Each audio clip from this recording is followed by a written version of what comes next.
काम गर्थेँ बिल्डिङ कन्स्ट्रक्सनको समस्या एकदम गाह्रो समस्या हैन। अब त्यत्रो अग्लो टावरमा जानुपर्ने कतिखेर खस्छ कतिखेर के हुन्छ भने थाहै नहुने जिन्दगी चाहिँ भरोसै नहुने। अब 24 घण्टा काम गर्नुपर्ने 55 डिग्री चाहिँ अब खट्नु पनि घाममा चाहिँ रात दिन अब नाइट ड्युटी पनि हुने ड्युटी पनि हुने खट्नु पनि त्यसले पनि एकदम गाह्रो नै हुन्थ्यो। पैसा कमाइहालेँ त्यो पैसा कमाएर चाहिँ यहाँ आफ्नो ठाउँमा चाहिँ पाखा पखेर केही गरौँ कति चाहिँ विदेश बसौँ हैन। अब बुढेसकालको सारहरू चाहिन्छ अब सधैँभरि जाने विदेश गरेर पुग्दैन जवानीमा त किन विदेशमा अब अर्काको लागि त गरियो थियो। अब यतिखेर पहिले त्यो मैले सोचेँ कि अब त्योभन्दा पहिले यति गरे भए म अहिले चाहिँ सायद धेरै म प्रकृति यहाँ पुगिसक्थेँ थिएँ। मैले चाहिँ बेकारमा चाहिँ मैले चाहिँ उमेरमा चाहिँ विदेशै समय खेर थालेछु भने पछि सोच आयो कि त्यो हुँदाखेरि त्यो त्यतिको उमेरमा मैले 9 वर्ष हिँडेँ गर्थ्यो भने अहिले यहाँ चाहिँ एउटा जोस् एकदम राम्रो चाहिँ मलाई प्रकृति हुन्थ्यो। एउटा जिल्लाको नमुना पनि एउटा कृषक पनि बन्थ्यो होला। विषादीले गर्दा कारण अब मान्छेको किडनीको मृगौलाहरू निकै अहिले ड्यामेज भइरहेछ। यस्तो त रेडियोमा सुन्नेमा निकै आइरहेछ हैन। एकदम विषादी गर्दाखेरि बहुत खराब मान्छेलाई खराब रहेछ भनेर बुझियो मान्छे। किनकि अब यस्तो जमाना आयो कि यो विषादी भन्दाखेरि छिट्टै प्रकृति गर्ने छिट्टै मर्ने कि पहिलाको जमाना कस्तो थियो भन्दाखेरि स्थानीय बाली हुन्थ्यो कुनै विषादी हुन्थेन केही हुन्थेन। हामीले गोठीमूल प्रयोग गरिन्थ्यो त्यस कारणले मान्छेको आयु हुन्थ्यो 110 वर्ष 80-90 वर्ष मान्छे जो पनि बाँच्थे। अहिलेको मान्छेहरू 45 वर्ष भन्दा मान्छे जाँदैन कि किनकि यो सब विषादी कारण रहेछ भने चाहिँ अलिक छर्लङ्ग चाहिँ मलाई यो बुझ्यो। अहिले चाहिँ बाख्रा पालनमा पनि अब यो विषादी जो जुम्रा पर्छ होइन त्यसलाई विषादी युज नगर्ने भन्छ। त्यसको लागि हामी चाहिँ गाउँ गरेर चाहिँ एउटा चाहिँ जडीबुटी पाइन्छ त्यसमा जिमी ट्याङ्कीमा गरेर त्यहाँ थिचेर झोलमेल बनाएर त्यसमा युज गरिन्छ। बोका चाहिँ करसिङ चाहिँ बोका चाहिँ बोएर हो तर मसँग स्थानीय चाहिँ खरी जातको बाख्रा नै हुन्छु तर म राम्रो खालको चाहिँ बाख्रामा हाल्ने छैन किनकि हाम्रो ठाउँको अनुसार स्थानीय बाख्रा नै ठिक छ। पछि आशा परियोजनाबाट चाहिँ सहयोग चाहिँ अनुदान पाएको थिएँ। मैले गरिरहेको बेलामा चाहिँ हात थपिने भयो चाहिँ एउटा मेरो लागि दाता बनेर आउनुभयो त्यही लागि चाहिँ खुसी लाग्यो। अझै पनि केही गरौँ भने चाहिँ मलाई चाहिँ जस्तै अब यो पुरा बाँझो बार थियो यहाँ अहिले गर्दा यहाँ सब समाजहरू चाहिँ पुरै घाँस लगाएर अनि यो व्यवसाय गर्नुपर्छ यस्तो गर्नुपर्छ अरे बाँचो पनि छैन यहाँ जो अहिले विदेश जानु परेको छैन। यहीँ गएर चाहिँ यहीँ हुँदो रहेछ मान्छे धैर्य गर्नुपर्छ तर 2-4 वर्ष लाग्छ हेर्नुहोस्। अवसर खोज्दै मैले गएको होइन सर सिर्जना गरेर देखाएँ मैले सिर्जना गरेर देखाएपछि अवसर यहीँ आउँदो रहेछ भने मैले बुझेपछि हेर्नुहोस्। सिर्जना गरेपछि आशा नेपाल आउनुभयो गर्नुभयो उहाँले गर्दा जे होस् मलाई यहाँदेखि केन्द्रसम्म चाहिँ मेरो यो नाम चाहिँ चलिआएको छ।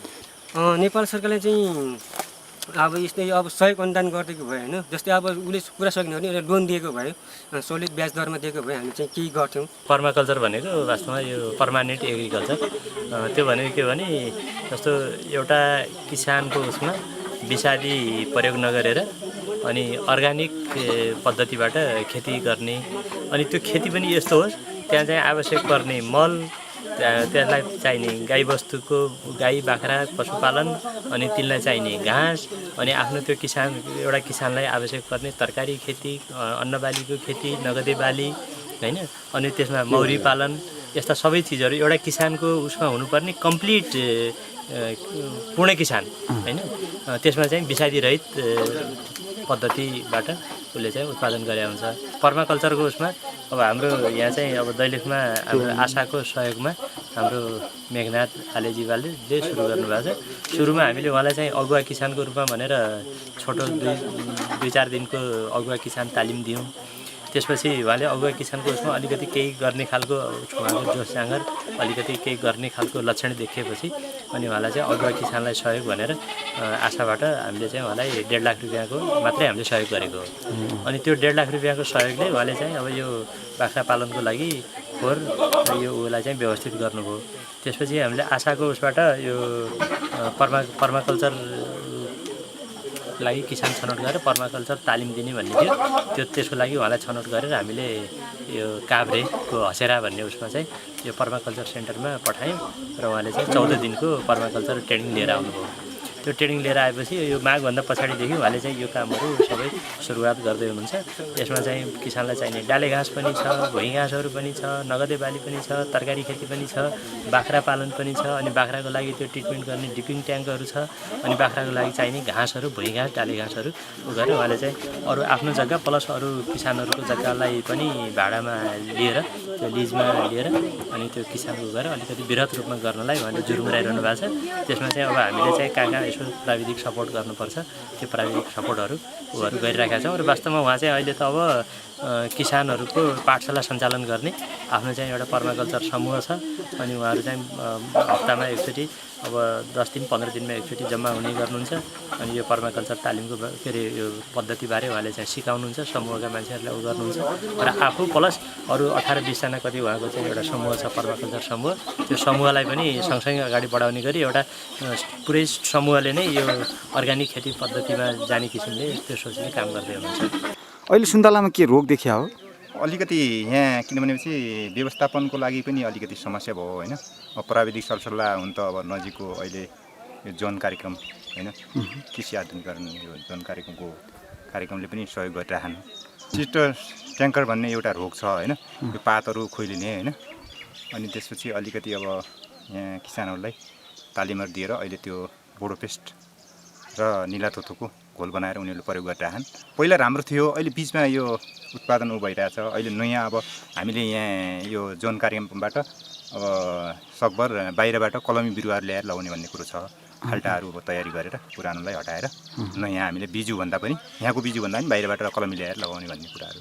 हुडुङ्गे साब उसको भनौँ यो नर्सरी आशा कार्यक्रमको सहयोगमा त्यसो भएको बोट बिरुवामा मेन्दुला भयो, इपिलिपी भयो, त्यसपछि बगाइनु भयो, टाँक्री भयो, अनि लप्सी भयो, त्यसपछि 3 बिरुवाहरू अहिले हुर्काइराख्नु भएको छ। अनि हुर्काएपछि के गर्ने बिरुवालाई? हुर्काइसकेपछि अब आशा उसले वितरण गर्छ समूहहरूलाई। आशा परियोजनाको लागि त हामी अहिले के छ भने हामीलाई आशाले धेरै सहयोग गरेको छ, योजना बनाउनुमा सहयोग गरेको छ, वातावरणमा यो वातावरणीय सुधारको कार्यक्रममा सहयोग गरेको छ र यो विपन्न वर्गका B3 र B4 त्यो मध्ये पनि B4लाई बढी यो 14,000 को सहयोग गरे हुनाले हामीले योजना बनाउँदा वडाको योजना बनाउँदा यी B3 B4मा हामी समेट्ने गर्थेनौँ भने आशाले B3 B4लाई र सबभन्दा B4लाई बढी समेटेर गरे हुनाले यो योजनाले हामीलाई आगामी दिनको योजना बनाउने कुरा र आर्थिक र पूर्वाधारजन्य सँगसँगै लैजानुपर्छ भन्ने कुरा सिकाएको। जलवायु परिवर्तनमा हामीले अब यो भुसै बढी भइरहेको छ। भुसैलाई अब रियाली बनाउने कुरा, भुसै रोकथामका कुराहरूमा जब हामीले यहाँ नर्सरीहरू बनाएनौँ, नर्सरीहरूको डाले घाँस भुइँ घाँसहरू लगाएनौँ र हामीले यसलाई रोकथाम गरेनौँ। अब यो जुन बढी यो सडक खन्ने क्रमबाट मूलहरूको स्रोतहरू सुक्ने काम भइरहेको छ, त्यसलाई मूल संरक्षणका कार्यहरू गरेनौँ र यो सिँचाइका स्रोतका साधनहरू गरेनौँ भने हाम्रो भुसै नियन्त्रण हुँदैन। यो जलवायुले झन् प्रकोप बढ्ने भएनाले अहिले हामी रोकथाममा लागिरहेका छौँ। फेरि जलवायु परिवर्तनको हिसाबले पर्न जाने असरसँग जुझ्न सक्ने क्षमताको विकास गर्ने हाम्रो अब्जेक्टिभ हो, हाम्रो उद्देश्य त्यो हो।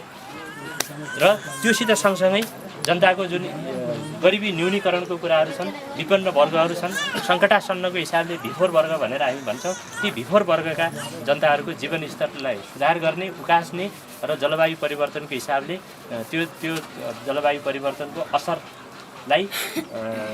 असरबाट जोगिन सक्ने खालका क्रियाकलापहरू हामीले गर्छौँ।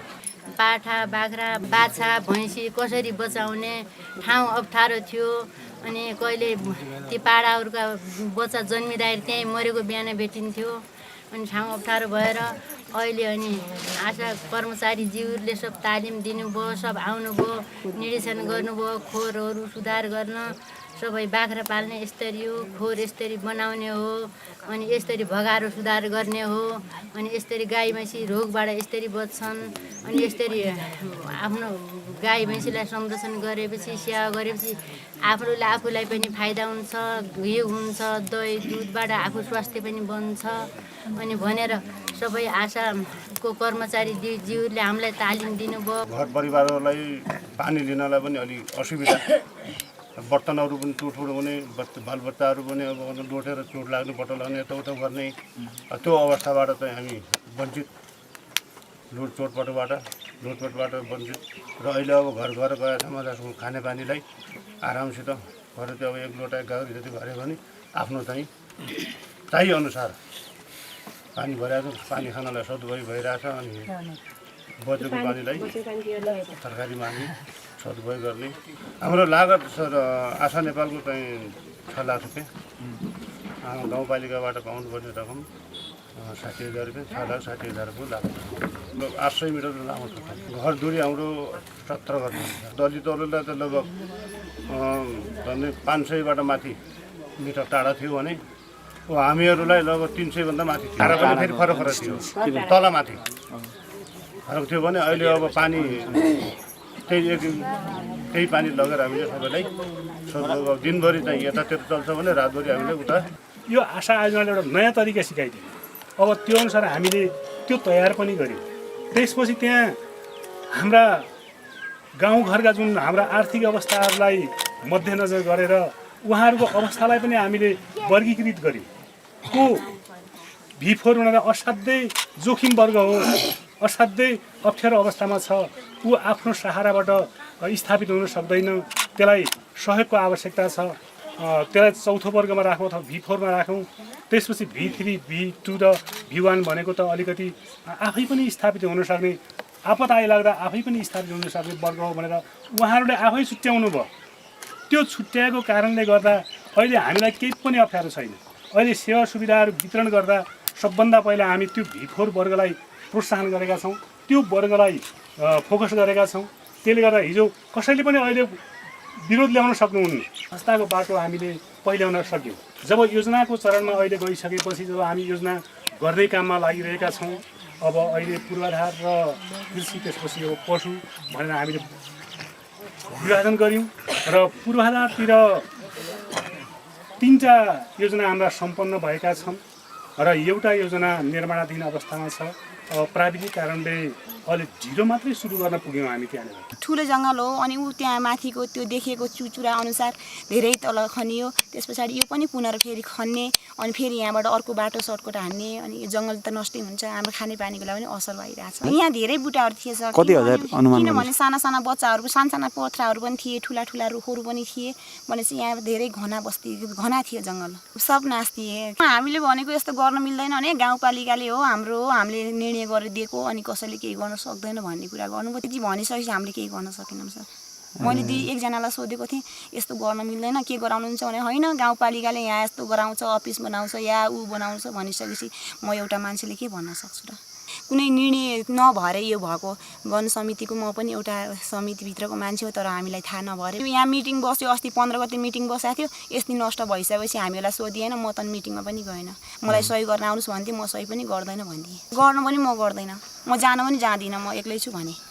अनि अध्यक्षज्यूले के भन्नुहुन्छ? अध्यक्षज्यूसँग कसैसँग पनि निर्णय भएको होइन यो। अनि उहाँहरूले नै आफै उहाँहरूले नै भित्रै के गर्नुभयो कस्तो गर्नुभयो हामीलाई थाहा भएन, हामीलाई भन्नु भएन। हामी पनि समितिको मान्छे हो, हामीलाई सोध्नु भएन।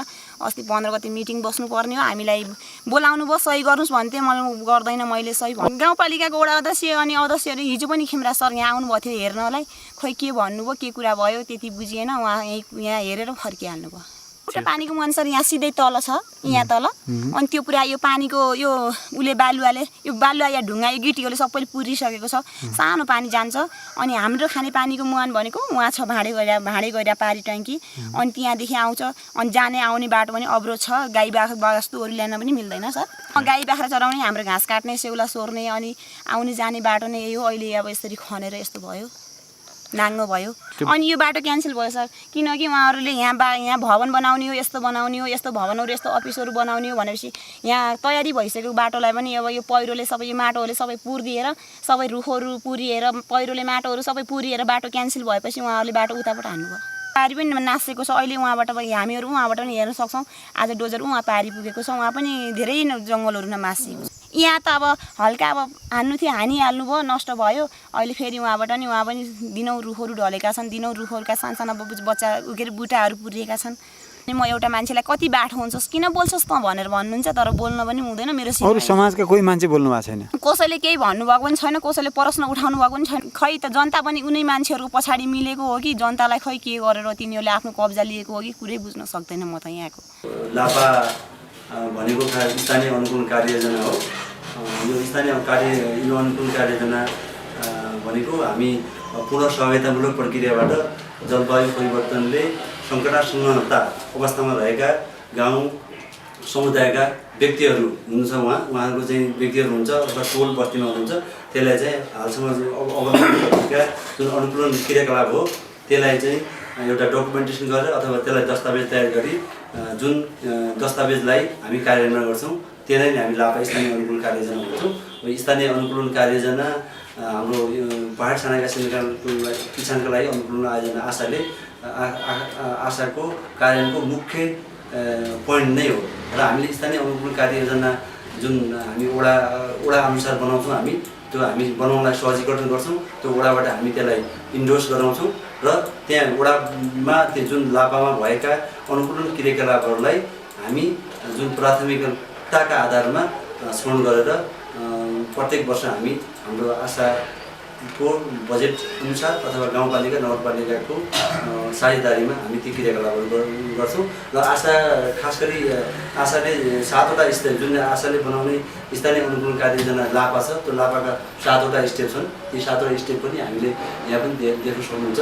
ती 7वटा स्टेप जुन चाहिँ योजना अथवा हामीले योजना प्राथमिकरणदेखि लिएर अथवा सुरुमा हामी सेन्सिटाइजेसन भन्छौँ सचेतीकरण गर्ने कुरादेखि लिएर अन्तिम चाहिँ 7वटा बिन्दुमा हामी 7वटा मूल्याङ्कन र अनुकूलन मूल्याङ्कनका समेत ती 7वटा चरण छन्। ती चरणको आधारमा हामी स्थानीय अनुकूलन कार्ययोजना बनाउँछौँ र त्यही कार्ययोजना अनुसार हामी चाहिँ स्थानीय अनुकूलन कार्ययोजना कार्यान्वयन गर्छौँ र कार्यान्वयनको मुख्य आधार नै हामी ती अनुकूलन ती लाभमा अङ्कित भएका स्थानीय अनुकूलन योजनाहरू चाहिँ हुन्छ तिनीहरूलाई चाहिँ हामी मुख्य प्राथमिकता दिन्छौँ।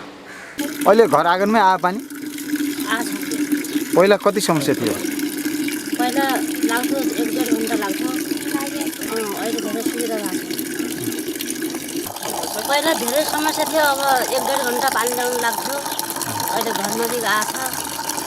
बिहान पानी भरेर पनि खान पाएको छ। स्कुल पठाउनु पनि छिरेछ केटाहरूलाई। राम्रो छ। र हामीले यो 2.2मा चाहिँ कृषिमा हामीले काम गर्ने क्षेत्रहरू भनेको हामीले व्यावसायिक तरकारी खेती जो बिउ मौसममा चाहिँ हामीले उत्पादनहरू गर्छौँ। अनि यस सँगसँगै चाहिँ हामीले यो नाफामूलक क्रियाकलापहरूमा चाहिँ नगदे बालीहरू पनि गर्छौँ र साथै खेर गएको पानीलाई चाहिँ कसरी उपयोग गर्ने भनेर चाहिँ हामीले जुठेल्लोहरू च्याङहरू बनाउने, खेर गएको पानीलाई चाहिँ हामीले कसरी सदुपयोग गर्ने, अब भाँडामाझीको पानीलाई पनि हामीले 1-2 जग चाहिँ खेर गएको पानीलाई कसरी चाहिँ हामीले एउटा बुट्टामा भए पनि प्रयोग गरेर चाहिँ हामीले कसरी तरकारी उत्पादन गर्ने भन्ने यिनी कुराहरू चाहिँ हामीले फिल्डमा गएर सिकाउँछौँ। र करेसाबारीहरू कसरी गर्ने, व्यावसायिक रूपमा चाहिँ अब हामीले तरकारी खेतीमा पोली हाउस मात्रै नभएर नगदे बाली, पोली हाउस, त्यसपछि सिँचाइ सामग्रीहरू हामीले वितरणहरू गर्ने गरेका छौँ। 2.2मा चाहिँ कृषि र भेटनरी गरेर हामीले दुईतिरकै काम चाहिँ 2.2मा गरिरहेका छौँ। यो दुलु नगरपालिका र नारायण नगरपालिकाको साथमा पर्ने छामघाट खोलाको बगर हो। अब यहाँ चाहिँ यो ढुङ्गाको उत्खनन, बालुवाको उत्खनन एकदम अनियन्त्रित। सरकारवाला निकायहरू भनेका स्थानीय तहहरूलाई पनि यसको मतलब छैन। हुन त यिनीहरूले वातावरणीय प्रभाव मूल्याङ्कन भनेर एआइए के गरेको छन् गर्न चाहिँ, तर कुन कुन ठाउँ उपयुक्त हो निकाल्नको लागि भन्ने कुराको बारेमा न उनीहरू जानकार भएर पनि व्यवस्था गरे हुन् कि अथवा चाहिँ यिनीहरूको मिलोमतो छ, यो चाहिँ शङ्काको विषय बनेको छ। अब यो नदीतटको क्षेत्रहरू कुनै पनि ढुङ्गाहरू लगभग देखिँदैन हिजोआज, जसका कारणले गर्दाखेरि अब जलचरहरू खास गरी माछाहरू पनि पाउन चाहिँ छोडेको हामी पाउँछौँ। अब यो मौसम माछाहरूको लागि प्रजननको समय अझै माथिसम्म जाने र पछि फर्किने हुनुपर्छ, त्यो पनि देखिँदैन। समग्रमा व्यथित धेरै छ। अहिले स्थानीय सरकारहरूले EIA गरिसकेपछि कम्तीमा वातावरणीय प्रभाव मूल्याङ्कनहरू अध्ययन गरिसकेपछि त्यसलाई अक्षरशः कार्यान्वयन गर्ने र ठाउँ तोकिदिनु पर्ने थियो, त्यो ठाउँ तोकिएको छैन। अनि अर्को यो खुल्ला क्षेत्र पनि भयो, नारायण नगरपालिकाबाट आउने उताबाट आउने चारैतिरबाट आउने ठाउँ भएको हुनाले पनि यहाँ चाहिँ अनियन्त्रित छ। अब यसलाई व्यवस्था हुनको कारणले एउटा के पनि हुनसक्छ भने मिलोमतो, म हाने जस्तो गर्छु तर जस्तो गर भन्ने तरिकाले होइन, नभए हामी आएको बेला नहुनु नै त भन्ने, यो फोनको सम्बन्ध पनि हुनसक्छ भन्ने लाग्छ। अहिले यो जलमाफिया भने जस्तै यो बालुवा गिट्टी बालुवा उत्खनन गर्नेहरूको पनि साह्रै वृद्धि छ। नदीको बिजैबाट पनि तानेर पनि लिएको देखिन्छ, तर स्थानीय सरकार अथवा यसलाई कार्यान्वयन गर्ने चाहिँ निकायहरू खास गरी प्रशासनहरू उनीहरू चाहिँ त्यति धेरै भूमिकामा नभएको कारणले गर्दा पनि यस्तो व्यतीत भएको छ। मलाई लाग्छ यो मिलोमतो छ, तालमेल भएको खालको देखिन्छ गतिविधिहरू। जलवायु परिवर्तनले गर्दा स्थानीय स्तरमा पारेका असरहरूसँग जुझ्नका निमित्त हामीले स्थानीय समुदायसँग जस्तो कि जलवायु परिवर्तनले गर्दा उहाँहरूको प्रत्यक्ष रूपमा जुन आयोजन गर्ने क्रियाकलापहरू हुन्छ, जस्तै बाख्रा पाल्ने कुराहरू हुन्छ, भकाहरू सुधार गर्ने, त्यस बाख्राको खोरहरू बनाउने, विशेष गरी त्यो क्षेत्रमा काम गरेका छौँ। खोर बनाइसकेपछि के हुन्छ त भन्दा स्थानीय स्तरमा रहेका जुन विभिन्न समुदायहरू हुन्छ, भर्नाबिलिटी जुन B4 ग्रुपमा रहेका समुदायहरू, उहाँहरूको एउटा सुधारिएको खोर बनाइसकेपछि पहिलो कुरा त उत्पादनमा वृद्धि हुने भयो। त्यो सँगसँगै उहाँहरूको के छ भन्दा हामीले बाख्रा पालन सँगसँगै खोर सुधार सँगसँगै एउटा बधुवा पशुपालन प्रणालीको विकास गर्ने उद्देश्य यो हाम्रो कार्यक्रम रहेको हुनाले हामी विशेष त उहाँहरू प्लान्टेसन वृक्षारोपण गर्नमा चाहिँ बढी ध्यान केन्द्रित गराउँछौँ उहाँलाई। वृक्षारोपण गरिसकेपछि के छ भन्दा जुन अहिले हाम्रो यो समुदायमा वन विनाश हुने गरेको छ त्यसलाई पनि हामी अलिकति कम हुने र उहाँहरूको जुन घाँसको उपलब्ध छ त्यसमा पनि वृद्धि हुने गर्छ।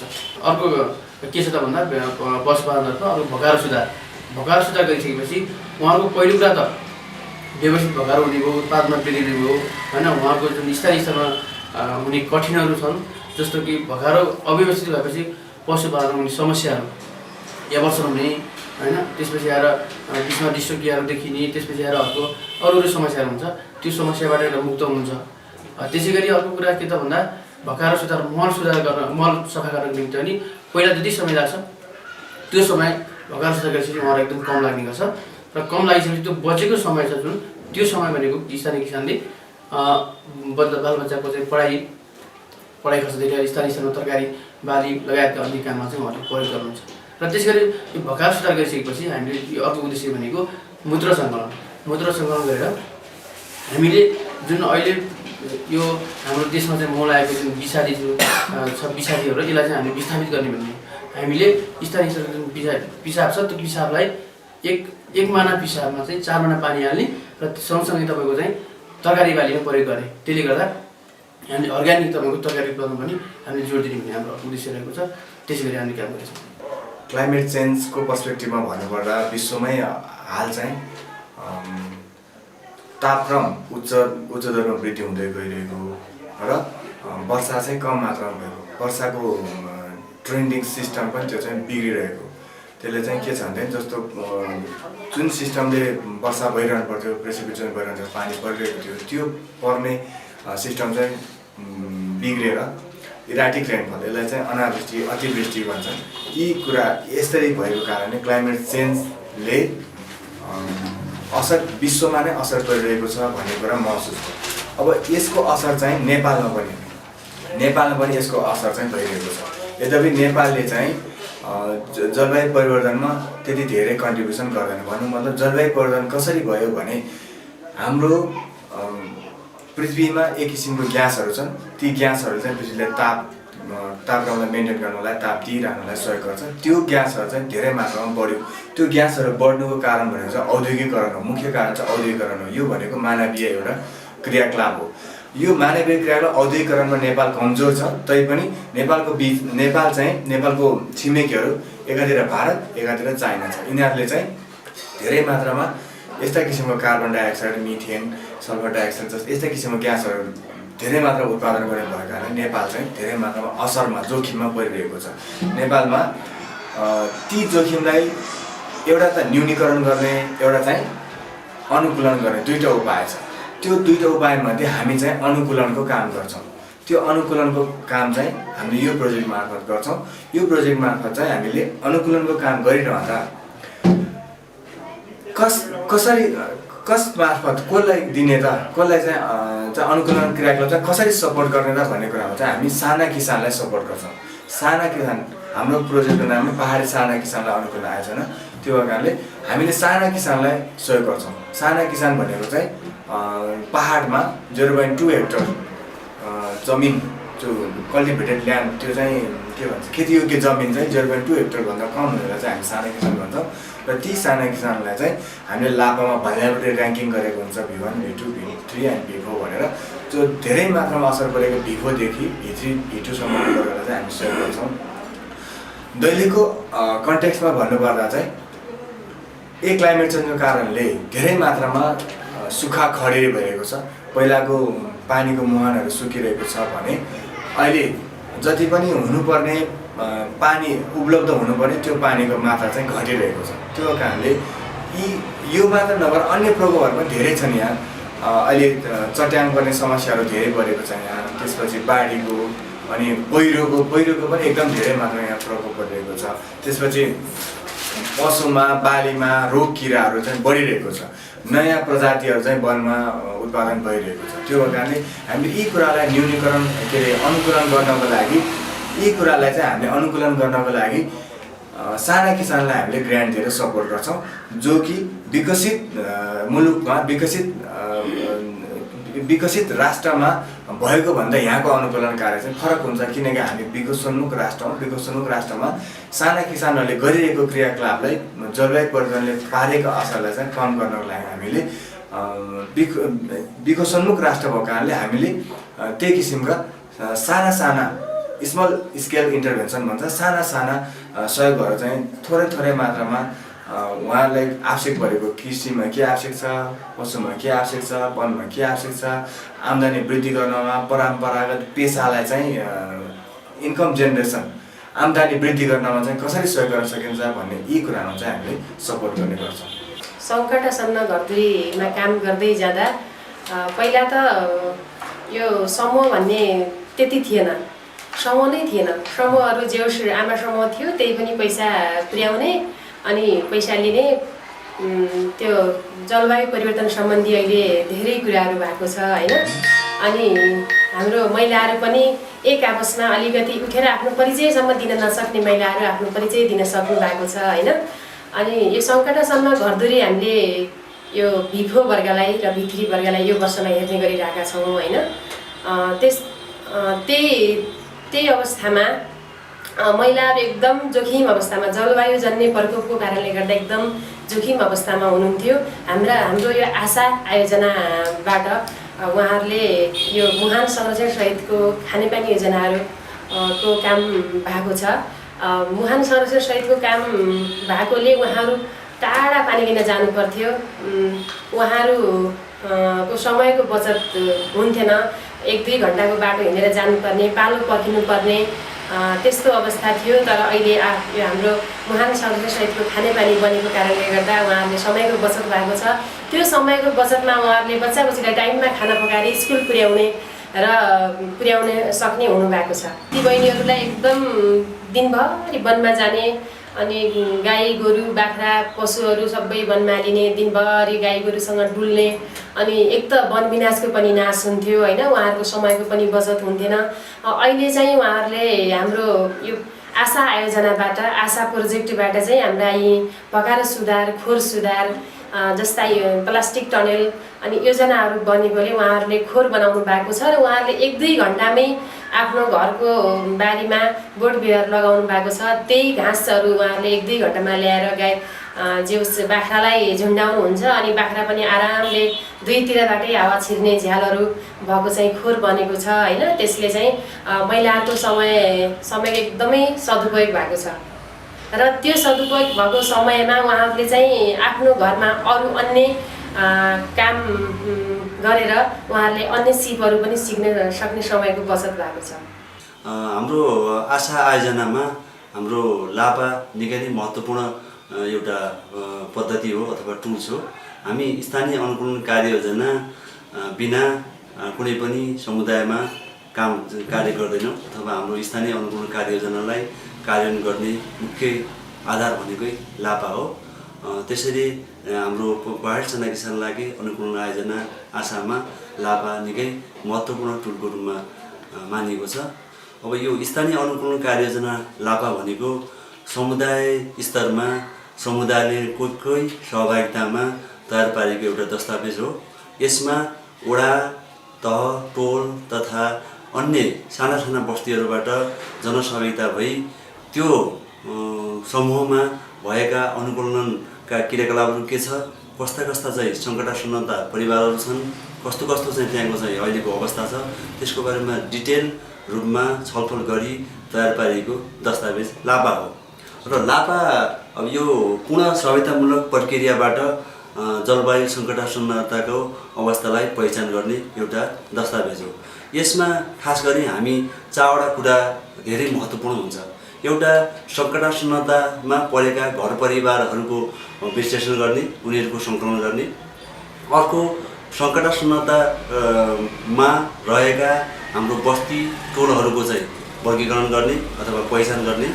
अर्को हाम्रो चाहिँ सङ्कटासन्नताको स्तर के छ, त्यहाँ चाहिँ बाढी पहिरोको अवस्था के छ अथवा त्यहाँ चाहिँ हाम्रो हाम्रो खास गरी त्यो स्थितिमा कुन कुन सम्भाव्यताहरू छन्, जस्तै कृषिको सम्भाव्यता कहाँ छ, पशुपालनको सम्भाव्यता कहाँ छ, जल उपयोगको अवस्था के छ जस्ता कुराहरू राखिएको चाहिँ त्यो पनि एउटा महत्त्वपूर्ण कुराहरू छ भने अरू चाहिँ हाम्रो के छ भने त्यहाँ सम्भाव्यताका आधारहरू के हुन सक्छन् अथवा त्यहाँ हाम्रो चाहिँ कुनै वडा अथवा टोलमा हामीले गर्न सक्ने क्रियाकलापहरू के हुन सक्छन् अथवा जलवायु परिवर्तनसँग जुझ्नलाई अथवा जलवायु परिवर्तन अनुकूलन हुनलाई हामीले के काम गर्नुपर्छ ती कामहरूको एउटा दस्तावेज तयार गर्ने एउटा आधार नै यो लापा हो। र लापा स्थानीय अनुकूलन कार्ययोजना हामी पहाडी साना किसानलाई अनुकूलन आयोजना आशाले आफ्नो हामीले प्राविधिक सहयोग मात्र गर्यौँ। यसमा चाहिँ वडा गाउँपालिका अथवा नगरपालिकाका जनप्रतिनिधिहरू बुद्धिजीवीहरू त्यहाँका चाहिँ समुदायहरू प्रत्यक्ष रूपमा सहभागी बनेर लापा निर्माण हुन्छ। र लापा निर्माणका हामीले चाहिँ 7वटा स्टेपहरू छन् हाम्रो। खास गरी हामी 7वटा स्टेपहरूमा हामी लापा निर्माण गर्छौँ र हाम्रो चाहिँ पहिलो चरणमा चाहिँ जलवायु परिवर्तन सम्बन्धी सचेतना अभिवृद्धि गर्ने भन्ने हुन्छ, यो सबै चरणमा हुन्छ। त्यसैगरी दोस्रो चरणमा जलवायु परिवर्तन सङ्कटासन्नता तथा अनुकूलन लेखाजोखा भनेर दोस्रो चरणमा पनि हुन्छ।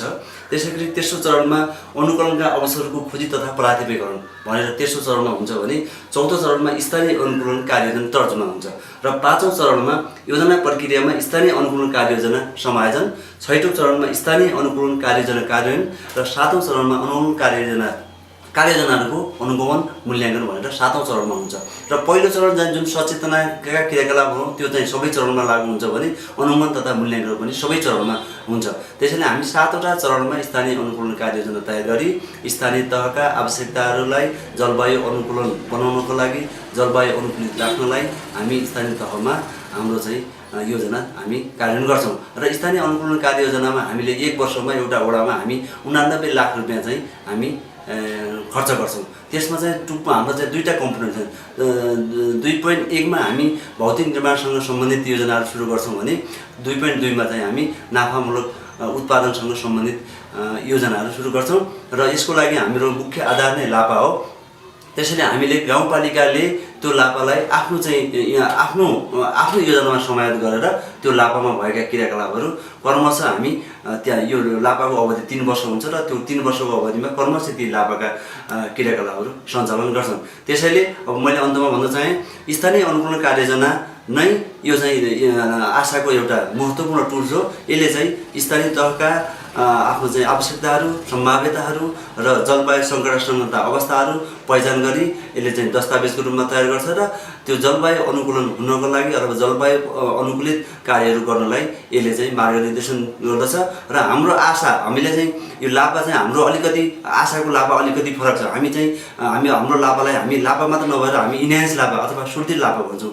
सुदृढ किन भन्छौँ भने हाम्रो चाहिँ परम्परागत लापाहरू हामीले के गर्छौँ भने समुदायको पर्सेप्सन अथवा समुदायको धारणाहरूलाई मात्र सङ्कलन गरेर निर्माण गरिन्थ्यो भने हाम्रो यो आशाको लापा चाहिँ अहिलेको अलिकति वैज्ञानिक सूचनाहरूलाई चाहिँ हामी सङ्कलन गरेर हामी लापा बनाउँछौँ। त्यसैले यसलाई हामी सुदृढ लापा यानि कि इन्हान्स लापा भन्छौँ। किनकि पहिलाका लापाहरूमा समुदायको चाहिँ जुन धारणाहरू थियो त्यो बसेर 1-2 दिन बसेर मात्र छलफल गरिन्थ्यो भने अहिले हामीसँग GIS अथवा जलवायु परिवर्तनका कुराहरूमा विगत 30 वर्षदेखि के भएको छ भनेर हामीले भौगोलिक सूचना प्रणालीबाट ती सूचनाहरू लिन्छौँ र त्यसमा विगत 30 वर्षमा कहाँ पहिरो गएको थियो, कहाँ बाढी आएको थियो, कहाँ चाहिँ हाम्रो चाहिँ वन चाहिँ डढिलो लागेको थियो र कहाँ चाहिँ हाम्रो चाहिँ यो असिनाको प्रकोप कति ठाउँमा कसरी भएको थियो भन्ने कुराहरूको सूचना सङ्कलन गर्छौँ।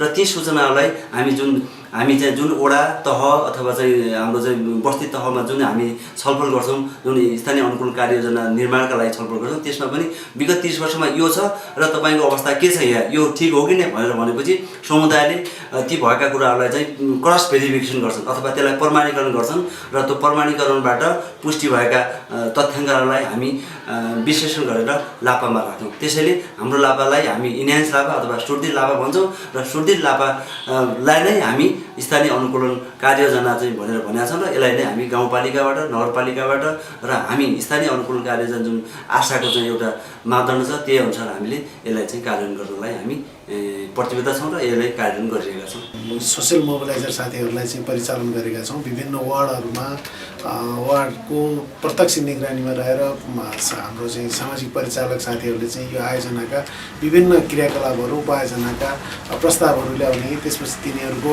फिल्ड भेरिफिकेसनका कुरा अनि त्यसलाई चाहिँ यता आयोजनासँग चाहिँ जोडेर त्यो के अरे सम्झौता गर्ने र त्यसलाई ती हाम्रो सञ्चालन भएका चाहिँ उपायोजनाहरूको त्यसलाई अनुगमन गर्ने, यी सबै के जुन 25वटा हाम्रो चाहिँ सोसियल मोबिलाइजर साथीहरूले हाम्रो दैलेख जिल्लामा 35वटा वडाहरूमा अहिले हामीले काम सुरु गरिसकेका छौँ र प्रत्येक वर्ष यो जुन जति पनि उपायोजनाहरू सञ्चालन हुन्छ त्यसको सम्पूर्ण फिल्डमा गरिने काम यसरी सेवा प्रदायक संस्था मार्फत यो के अरे पहाडी साना किसानका लागि अनुकूलन आयोजनाले सञ्चालन गरिरहेको छ र हामीले विशेष गरी यसले सामाजिक परिचालनको पाटोलाई मात्र गरिरहेका छौँ। त्यसलाई के अरे आयोजनासँग कसरी यसलाई सामाजिक परिचालनको क्षेत्रलाई कसरी अगाडि बढाउने र कसरी सक्षम रूपमा चाहिँ अगाडि बढाउने भन्ने कुरा चाहिँ हामीले काम गरिरहेका छौँ।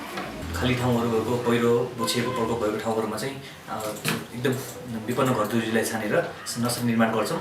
त्यो नर्सरीमा चाहिँ विभिन्न बिरुवाहरू उत्पादन गरेर जस्तो डाले घाँस, त्यसपछि गएर सानो रुख प्रजातिहरू, ठुलो रुख प्रजातिहरू उत्पादन गरेर अनि त्यसमा चाहिँ बिना पैसा फ्रीमा निःशुल्क चाहिँ हामीले त्यो बिरुवाहरूलाई चाहिँ वितरण गरेर खाली ठाउँहरूमा विचार गर्ने काम गर्छौँ।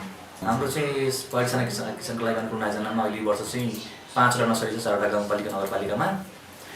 त्यो चाहिँ अब जनसङ्ख्याको आधारमा अब सामुदायिक वनहरूको आधारमा चाहिँ कतिवटा नर्सरी भन्ने कुरा चाहिँ त्यहाँ अब हामीले छनौट गरेर बढी भएको ठाउँमा 2टासम्म राखेका छौँ। हाम्रोमा चाहिँ अहिले यो वर्ष चाहिँ 1,70,000 जति बिरुवा उत्पादन हुन्छ 5वटा नर्सरीमा।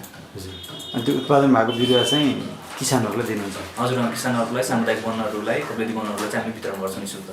उहाँहरूले त्यो उत्पादन गर्नुहुन्छ?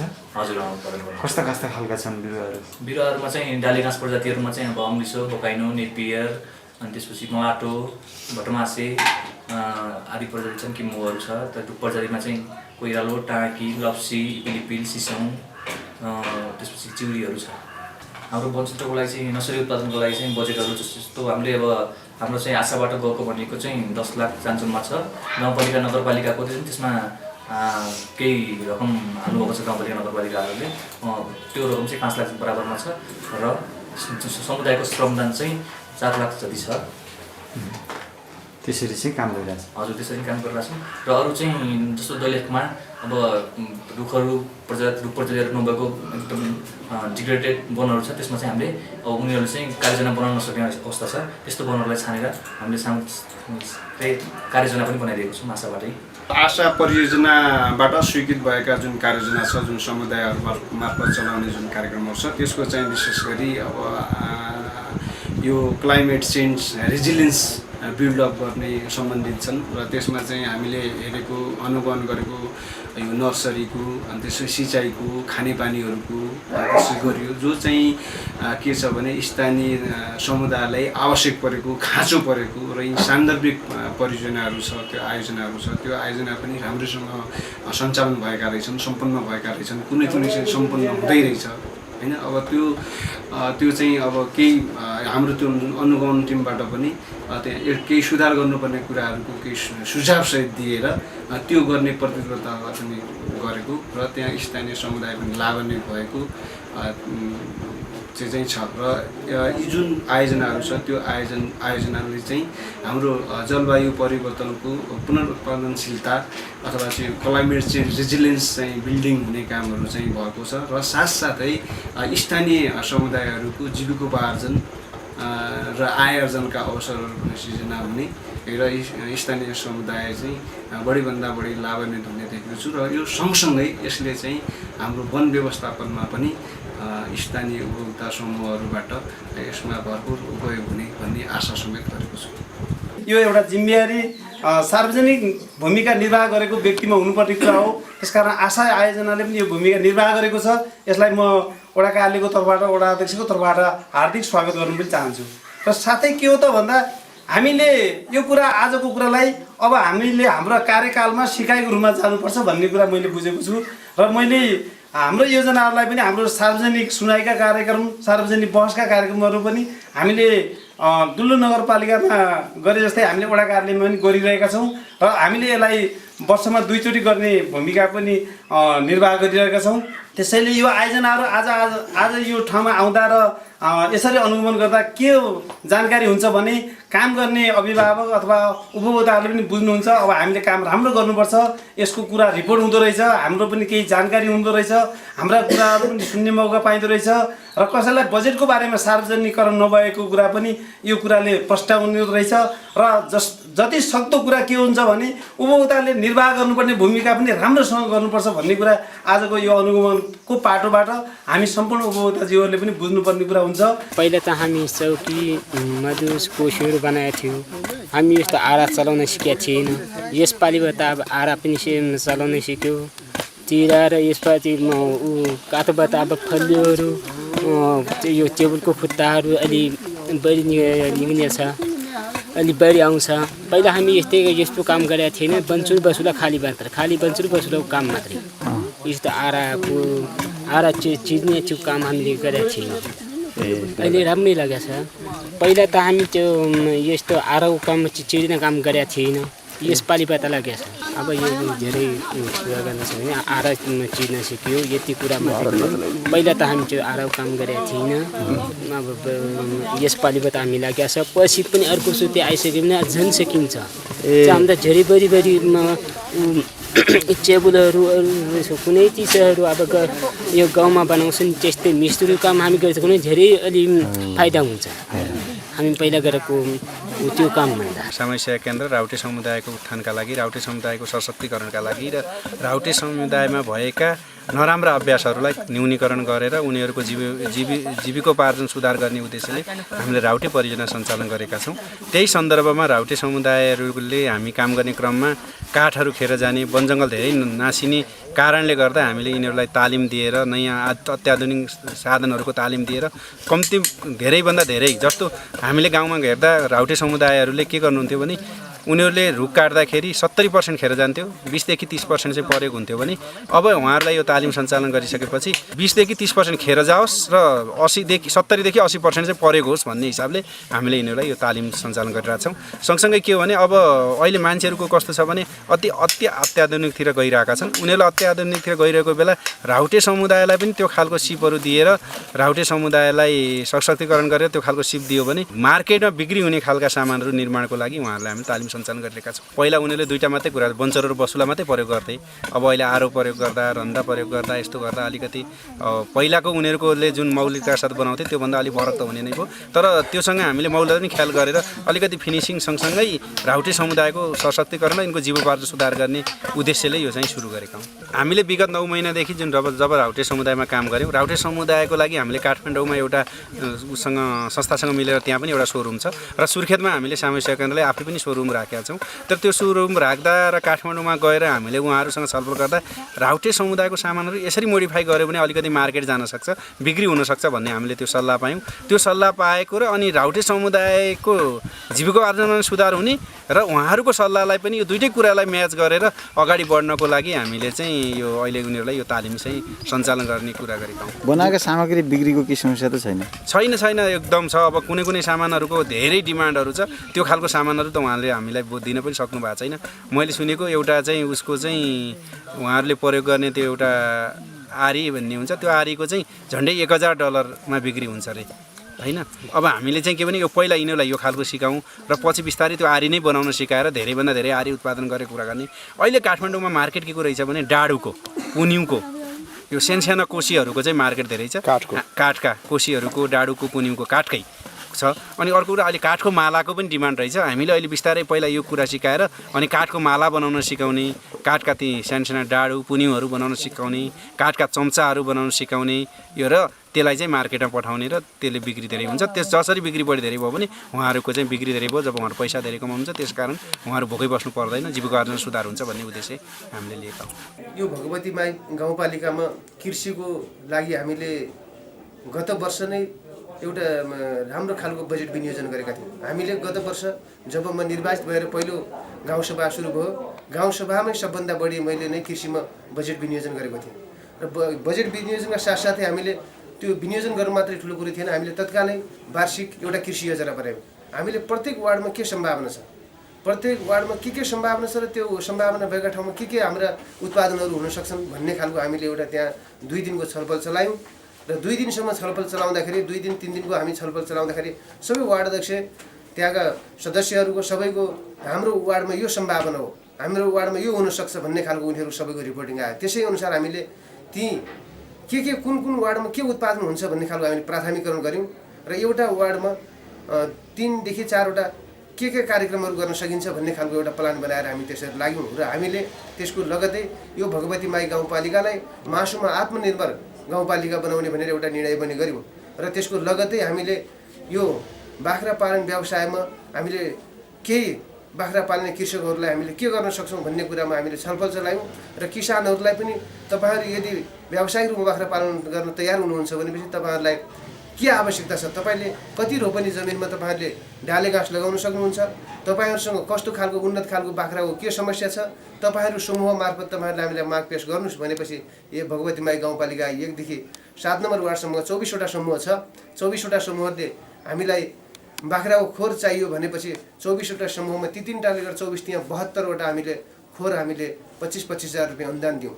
र अर्को 60 वटा यस गाउँपालिका वार्ड नम्बर 1 देखि 7 वटा वार्डसम्म 60 वटा किसानहरूलाई भकार सुधार कार्यक्रम सुरुवात गऱ्यौँ र उनीहरूलाई थलो सुधार्ने कार्यक्रममा 10 हजार रुपियाँ अनुदान दिएका छौँ। र 10 हजार अनुदानबाट उनीहरूले अहिले आफ्नो सबै थलो सुधार गरिसकेको अवस्था छ। र अहिले यो गाउँपालिकामा 2टा नमुना बाख्रा खोर भनेर 5 लाख अनुदान दिएर 2टा नमुना बाख्रा खोरको स्थापना गरिएको छ। अहिले विभिन्न किसिमका तालिमहरू उनीहरूलाई अभिमुखीकरण कार्यक्रमहरू सबै अगुवा किसानहरूलाई हामीले अहिले हिजोका दिनमा के समस्या थियो भन्दाखेरि प्राविधिक नहुने, प्राविधिक भए पनि एउटा मात्रै प्राविधिक हुने, अहिले हामीलाई त्यसको अब अन्त्य अलिकति सहज वातावरण किसानलाई कुनै बेला समस्या पऱ्यो भने के गर्न सकिन्छ भन्दाखेरि अगुवा कृषकहरूको छनौट गरेका छौँ। अगुवा कृषकहरूलाई पुनर्तार्जकी तालिम दिएका छौँ र गाउँमा कुनै किसानलाई समस्या परेको खण्डमा अगुवा कृषक मार्फत नै सेवा लिन सक्ने र त्यो अगुवा कृषकलाई पनि हामीले त्यो सेवा दिए बाबत के गर्न सकिन्छ, उसलाई सेवा सुविधा के दिन सकिन्छ भन्ने कुरामा पनि हामीले केही व्यवस्था गर्न लागिरहेका छौँ। र त्यसकारण अहिले हाम्रो यस गाउँपालिकामा लगभग 30 जना अगुवा कृषकहरू ओखर खेतीको हुनुहुन्छ। ओखर खेती सम्बन्धी उहाँहरूलाई हामीले तालिम दियौँ र उहाँहरूले अब आगामी वर्षदेखि यस गाउँपालिकाबाट ओखरका बेर्नाहरू उत्पादन गरेर बाहिर अन्य गाउँपालिकाहरूमा पठाउने खालको सोचमा हुनुहुन्छ भनेपछि अन्य केही किसानहरू अब हामी व्यावसायिक रूपमा हामी उत्पादनसँग जोडिन्छौँ र हामी व्यावसायिक रूपमा एउटा काम गर्छौँ भन्ने खालको सबै किसानहरू समूह मार्फत अहिले आउनुभएको छ। हामीसँग लगभग 109 वटा अहिले समूहहरू दर्ता भइसकेको अवस्था छ। सबै किसानहरू अहिले कृषि पेसामा नै अब आत्मनिर्भर हुनुपर्छ भन्ने खालको सबैको मनस्थिति छ। र हामीले वडा नम्बर 3 लाई एउटा आलुको पकेट क्षेत्र र टिमुरको पकेट क्षेत्र बनाउँदैछौँ। अहिले मात्रै मैले वडा नम्बर 7 मा 1100 ओखरका बुटाहरू गत साल नै हामीले वितरण गरेका थियौँ भनेपछि वार्ड नम्बर 3 मा 300 ओखरका बुटा वितरण गरेका छौँ। अहिले फेरि वडा नम्बर 3 को सबै समूह मार्फत एउटा माग आएको छ। हामीलाई टिमुरको हामीलाई बिरुवा चाहियो भनिसकेपछि अहिले हामीले 10,000 टिमुरको बिरुवा वडा नम्बर 3 मा अनुदान सहयोग गर्दैछौँ। तरकारी खेतीमा पनि उहाँहरू किसानहरूको त्यत्तिकै उत्साह जागेको छ। अहिले हाम्रो एउटा किसानको एउटा अभियन्ताको रूपमा हाम्रो प्रयास हेलिभिटासको पदम किरण राणा सर हुनुहुन्छ। उहाँलाई प्रत्येक दिन हामीले गाउँमा लिन्छौँ। किसानहरूलाई हिजोको परम्परागत खेतीको बारेमा पनि उहाँले भन्नुहुन्छ। अब त्यो होइन, हिजो जे गरेका थियौँ त्यसले हाम्रो जीवन स्तरमा कुनै परिवर्तन हुन सक्दैन, अब हामी व्यावसायिक ढङ्गले अगाडि बढ्नुपर्छ भन्ने उहाँले पनि सबै किसानहरूलाई एउटा सन्देश दिँदै किसानहरूको आत्मबल बढाउँदै किसानहरूलाई अब आत्मनिर्भर हुने खालका अरू सबै आफ्नो ज्ञान आफ्नो अनुभवहरूलाई सेयर गर्दै उहाँ पनि हिँड्नुभएको छ। र हाम्रो गाउँपालिका त सिँगै यो गाउँपालिकालाई कृषिमा आत्मनिर्भर बनाउनको लागि हामी अहिलेको बजेटमा पनि हामीले ठुलो व्यवस्था गर्न लागिरहेका छौँ। कृषिको कार्यक्रममा हाम्रो धेरै कार्यक्रमहरू अब सञ्चालन गर्ने प्रक्रियामा छौँ। र अहिले किसानहरूको जुन चाहिँ जोस जाँगर देख्दाखेरि हामीले अहिले कृषिमा नै लाग्नुपर्छ। अहिले धेरै पढे लेखेका युवाहरू पनि अब कृषि व्यवसायमा हामी यस्ता समूहहरू दर्ता गर्छौँ। हामी समूह मार्फत सहकारी मार्फत अब हामीले केही गर्नुपर्छ भन्ने उनीहरूको एउटा विचार आएको छ। र किसानहरूले अब हिजो जसरी एउटा मलहरू गोठे मलहरूको जुन चाहिँ थियो त्यो गोठे मललाई अहिले सुधार गर्ने, अहिले मानव मूत्र सङ्कलन गर्ने, त्यस पछाडि गएर पशुको मूत्र सङ्कलन गरेर हिजोको जुन चाहिँ विषादी जुन चाहिँ प्रयोग हुने खाद्यको मलहरू थियो त्यो मललाई अब पनि विस्थापित गर्ने, र अहिलेको लागि जुन चाहिँ माटोलाई बिग्रिएको माटो छ त्यो माटोलाई फेरि सुधार गर्नको लागि उनीहरूले अहिले मल सुधार्ने गोठे मल सुधारको कार्यक्रम पनि धेरै यहाँका युवाहरू लाग्नु भएको छ र केही युवाहरूले नमुना कृषि फार्महरूको पनि स्थापना गर्दै हुनुहुन्छ। अहिले हामी यो नगरपालिकाको प्रोफाइल तयार गर्दैछौँ र प्रोफाइल अन्तिम अवस्थामा छ र यो नगरको सडक गुरु योजना पनि अन्तिम अवस्थामा छ र बनिरहेको छ। समग्रमा भन्दा म यो नगरपालिकालाई सर्ट टर्म, मिड टर्म र लङ टर्म भिजन तयार गरेर गुरु योजना तयार गरेर अगाडि बढाउने त्यही अनुरूप हामी अगाडि गइरहेका छौँ। यसैको आधारमा अब हामीले भौतिक निर्माणका कामहरू पनि अगाडि बढाएका छौँ। सडक वार्ड अध्यक्षज्यूहरूको अगुवाईमा प्रत्येक स्वास्थ्य चौकीलाई जोड्ने, विद्यालयहरूलाई पनि जोड्ने र त्यहाँको स्थानीय आवश्यकता अनुसार प्रत्येक वार्डमा सडकका कामहरू पनि अगाडि बढिरहेका छन् भने साङ्गेतडादेखि पाल्ता नगर मार्ग नामाकरण गरेर जो 20 मिटर यसको अन्तिम लक्ष्य हामीले 20 मिटर चौडाइको बनाउने छ र हाल 8 मिटर ट्र्याक ओपन गरिरहेका छौँ। म आशा परियोजना दैलेखको कामप्रति चाहिँ एकदमै पूर्ण रूपले सन्तुष्ट छु। दैलेखमा 2वटा नगरपालिका र 2वटा गाउँपालिकामा चाहिँ यो कार्यक्रम लागू छ र दुल्लुङ नगरपालिका र चामुण्डा नगरपालिका, भगवती र डुङ्गेश्वर गाउँपालिका। म भगवती गाउँपालिकामा भने यसका योजनाहरू हेर्न पुगेको छैन र दुल्लुङ र चाहिँ चामुण्डा र डुङ्गेश्वर गाउँपालिकामा म गएँ। विशेष म डुङ्गेश्वर गाउँपालिकाबाट सुरु गरेको थिएँ। त्यहाँ सिँचाइ पोखरीहरू, खानेपानीहरू र त्यहाँ बाढी पहिरो रोकथामको र विशेष गरेर लाँगुरीमा एउटा ठुलो खानेपानी आयोजना 4वटा योजनाहरू हामीले त्यहाँ अनुगमन गऱ्यौँ र अनुगमन गर्दाखेरि केही कुराहरू हामीले के सुझाव, एउटा सबभन्दा खुसीको कुरा लाँगुरीमा खानेपानी जो समिति हुन्छ, निर्माण समिति, सम्पूर्ण अध्यक्ष, कोषाध्यक्ष, सचिव महिलाहरूलाई राखेको रहेछ र पानीको पीडा चाहिँ महिलाहरूलाई हुन्छ किनभने गाग्रे बोकेर टाढासम्म पानी जानुपर्ने महिलाहरूलाई जो पीर हुन्छ र त्यो पीरको कारणले पनि उनीहरू योजना गुणस्तरको बनाउँछन् भन्ने जो विश्वास थियो त्यहाँ एकदमै त्यो खालको चाहिँ संरचना निर्माण गर्दा सबै महिलाहरूकै समिति निर्माण रहेछ। काम पनि अत्यन्तै उल्लेखनीय गर्नुभएको रहेछ र शेर्माकोटमा हामीले के देख्यौँ भन्दा त्यो परियोजनाको एउटा ठुलो त्यो शेर्माकोट बजारको चाहिँ सम्पूर्ण ढलभरि त्यो तल चाहिने हस्पिटलमा जाने, तल धेरै घरहरू बस्तीहरूमा जाने चाहिँ थियो। त्यसको गल्छीहरू, रोकथामहरू जम्मा 4 लाख रुपियाँ चाहिने पैसा